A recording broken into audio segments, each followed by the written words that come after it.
Well, hi there, Andrew Bell coming to you from a very green Gold Coast after a lot of rain, which was just what we needed to give the city a good wash down and fill up our dams in preparation for the influx of between 700,000 and 1 million people to our city in about a fortnight's time. Not only are they here for our always busy Easter, but also, of course, for the Commonwealth Games. Now, whilst the Games have been such a stimulant of economic activity here on the Gold Coast, we have also been part of a statewide resurgence.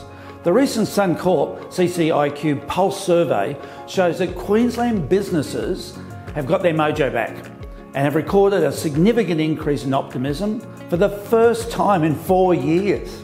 Now, the quarterly survey pinpointed the upcoming Commonwealth Games, of course, together with the political stability from a newly elected majority government and strong commodity price increases for the reason for this mood lift. What is pleasing to see is that regional Queensland, which has been dragging us down, which has really been struggling for a long time now, is also joining in the optimism, particularly because of those commodity prices. There really is some significant great news for Queensland, with so many of our business sectors, from tourism to mining to crop production and so on, all on the upswing.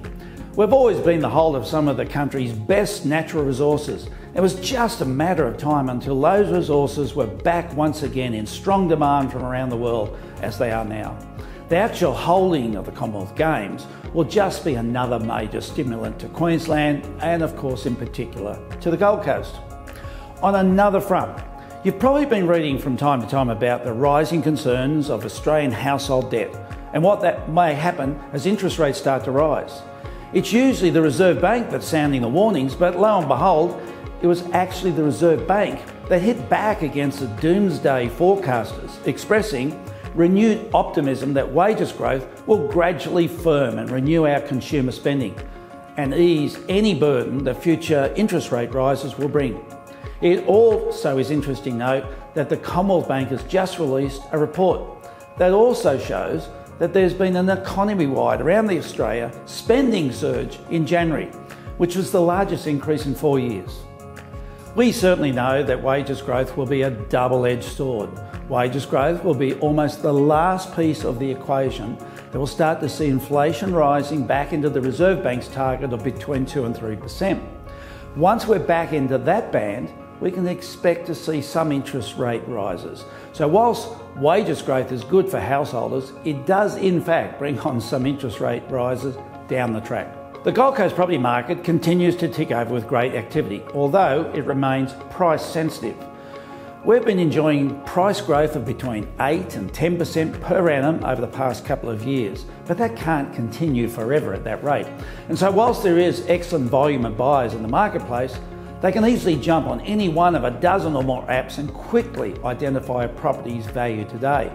Correctly priced properties are selling in a very good time frame, and overpriced properties are sitting on the market unsold. Nothing new, that's been the case since Adam was a boy. Can I also reach out and thank all of those who came to our Business Meet Sports fundraiser for the Surfers Paradise Surf Club. We raised around $45,000 for the club, which goes straight into more rescue equipment. The equipment, of course, is vitally necessary, as the Surfers Paradise Beach, being an open beach, conducts more rescues than any other beach in Australia, and largely because of the huge volume of tourists who unfortunately are not good swimmers, but enthusiastically dive into our open water without the awareness of the dangers. The club saves countless lives every year, and we're thrilled here at Resurgence Surfers Paradise to be their major fundraising source. Now, just one more e-newsletter before the opening ceremony of the Commonwealth Games. If you haven't already made plans to come, you can still go online and pick up some tickets in many of the events. And there is accommodation available both through the Mantra Group and Airbnb, plus most of our major hotels. Come be part of the biggest party in Australia for the next 10 years and see some of the world's best athletes performing. Well, until my next e-newsletter update, stay safe.